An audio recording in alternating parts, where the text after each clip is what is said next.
Today I will be discussing sodium hydrochloride, a common chemical compound found in household bleach. Through this presentation, we will explore the structure and properties of sodium hypochlorite and understand why these characteristics are significant.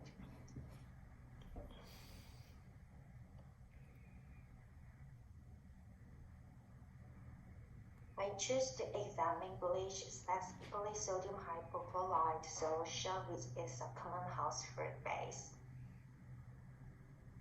Firstly, let's examine the basic structure of sodium hypochlorite. Sodium hypochlorite consists of sodium ions, like this, and the hypochlorite ions, like that. And within the hypochlorite ions, the chlorine atoms, like this, forms a single bond with oxygen, like this, with three long pairs of electrons around the chlorine atom. Due to its simplicity, resonance structures do not apply to NaClO. For sodium hypochlorite, understanding the basic structure and potential resonance structures involves breaking down the components of this compound, like this. So,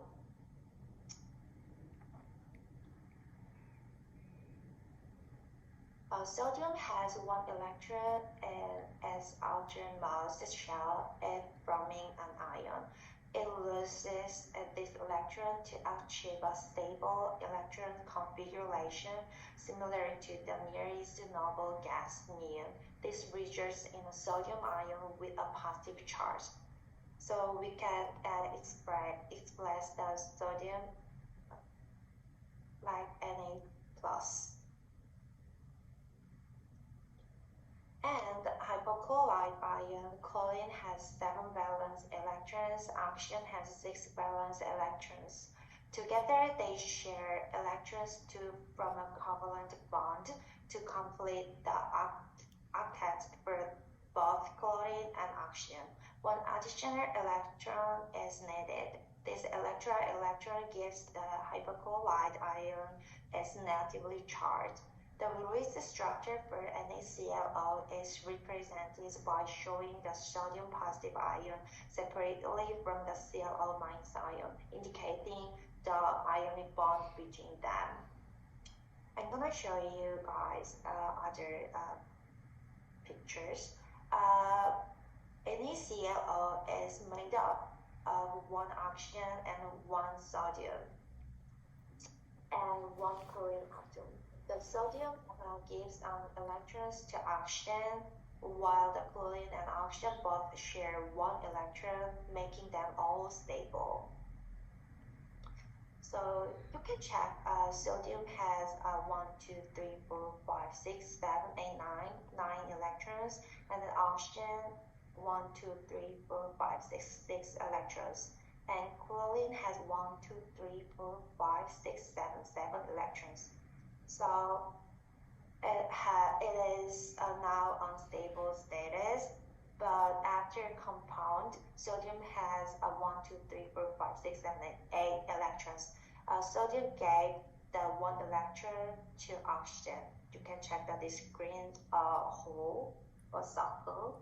So finally, oxygen and chlorine compound has 1, 2, 3, 4, 5, 6, 7, 8, 9, 10, 11, 12, 13, 14, and 8. So totally 22 electrons, and then previous unstable pictures has 22 electrons. So this sodium gives 1 electron to oxygen, right? You can check that this picture, while the chlorine and oxygen both share 1 electron, like that, 1 pair. Yes. So making them all stable. And then also we can check resonance structures, ClO minus. The hypochlorite ion might suggest the possibility of resonance structures due to the presence of a lone pair on the oxygen that could potentially form a double bond with chlorine, moving the negative charge between the oxygen and the chlorine. However, in reality, the dominant structure is the one with a single bond between Cl and a chlorine and oxygen with three lone pairs of the oxygen and two one the chlorine alongside the negative charge localized one on the oxygen. This is because a double bond formation would lead to unfavorable formal charge distribution and less stability compared to the single bond structure with the negative charge on the oxygen. Thus, while the concept of resonance might come to mind, the most accurate representation of the hypochlorite ion does not involve resonance structures. The single bond structure with the negative charge on oxygen is the preferred depiction of the H-Reis structure. Yes. So next one is polar bonds in NaClO.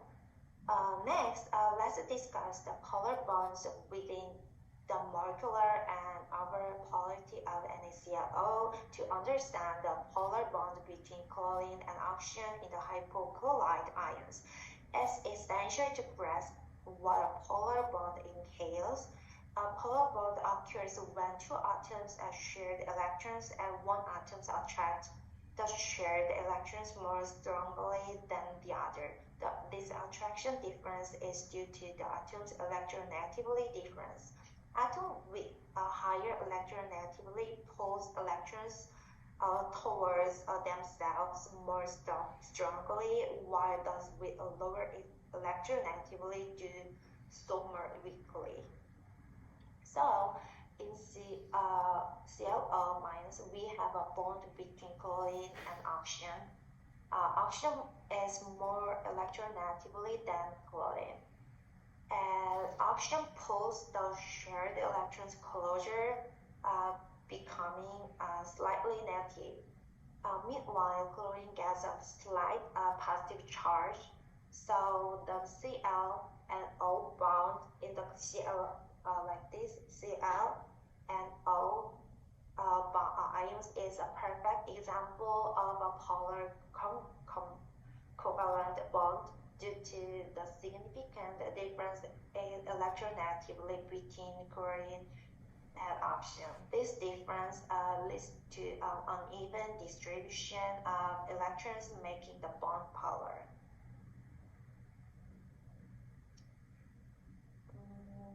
Overall polarity ionic composition, sodium hypochlorite is formed from sodium ions as Na positive and ClO minus. The electron transfer from sodium to hypochlorite results in an ionic bond, giving NaClO a significant ionic character. A polar ClO ion, the ClO minus ion exhibits a polarity due to the electronegativity difference between chlorine and oxygen. Oxygen, being more electronegative, draws the shared electrons closer between in a polar covalent bond within ClO minus, and this leads to a partial negative charge on the oxygen and partial positive charge on the chlorine. Over polarity, the ionic nature of NaClO combined with the extreme polarity of the ClO minus ion contributes to the compound's over polarity. The complete electron transfer in the ionic bonds and the uneven electron distribution in the ClO minus ions polar bonds both enhance NaClO's dipole moment. Sodium hypochlorite is an ionic compound which inherently has a large dipole moment due to the complete transfer of an electron from sodium to the hypochlorite and minus anion. The ClO minus anion itself is polar due to the polar bond between chlorine and oxygen.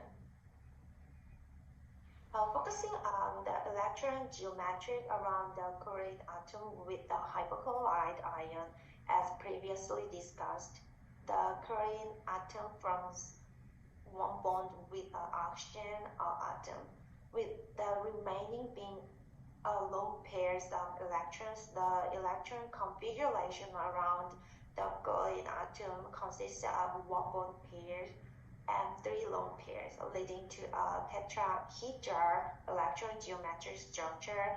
However, from molecular geometry perspective, considering only the atoms that form a bond, the structure is described as a band. Chlorine and oxygen has a polar bond, and then this angle size is 104 to 109 band. Sodium loses an electron from its outer shell, resulting in a one positive overcharge behind the electrostatic attraction to the Cl minus ion within the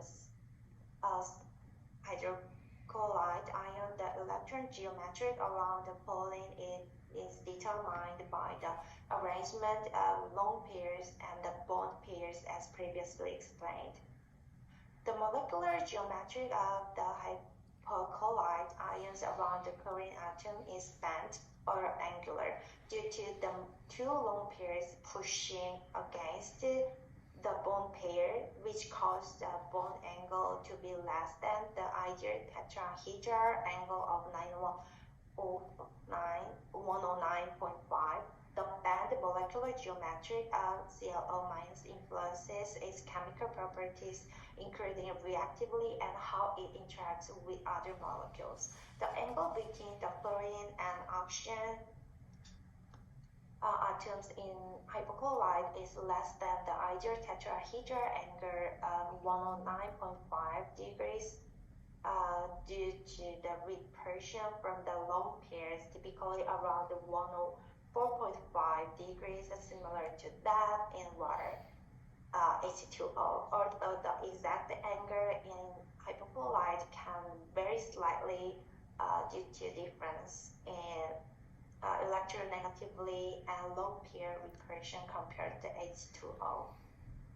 So within the molecule, ionic bonding occurs between sodium positive and hypocolloid, and polar covalent bonding occurs within the Cl minus ion.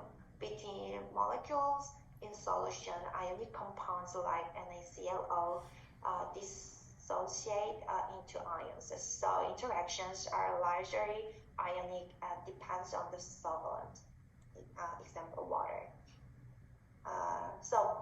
Lastly, I want to show you guys other pictures: oxygen, chlorine, and sodium positive. So oxygen and Cl made like a polar bond, and then this angle is like that, and then I made this one. Thank you guys. Bye.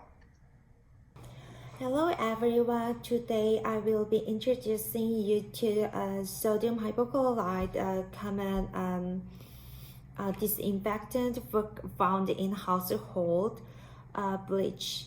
In the presentation, we will delve into the structure and properties of sodium chloride with a special focus on its electron and molecular geometries. First, we will construct a simple model to understand the electron and molecular geometries of the NaClO molecule. For this, we will use marshmallows and sticks. First, electron geometry. In the NaClO molecule, the sodium and the hypochlorite ion are bonded through electrostatic attraction. Within the hypochlorite ion, the chlorine atom is covalently bonded to the oxygen atom, and around this bond, there are non-bonding electron pairs, lone pairs.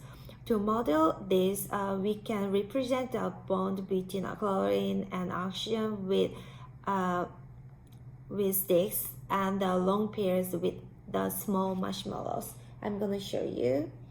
So The red marshmallow is oxygen, and green thing is chlorine, and then yellow one is sodium. And then it has a long pairs like this, like this, like this. So this electron geometry, this shape like this, like this, like a tetrahedra. And then I'm gonna disconnect these long pairs. And then molecular geometry for NaClO, discussing molecular geometry in the traditional sense isn't entirely applicable due to its ionic bonding. However, focusing on the hypochlorite ion, we can describe the bond angle between chlorine and oxygen, and the electron geometry surrounding this bond. The hypochlorite ion exhibit a bent or a V-shaped. So second one is molecular geometry bent. So this side and this side is bent side. And then chlorine and oxygen, hypochlorite has a polar bond relationship, and then this angle is like 104 to 109. So this shape is bent. So simply we can distinguish first one, electron geometry is tetrahedral, but second one is molecular geometry, shape is bent. That's it. Thank you so much.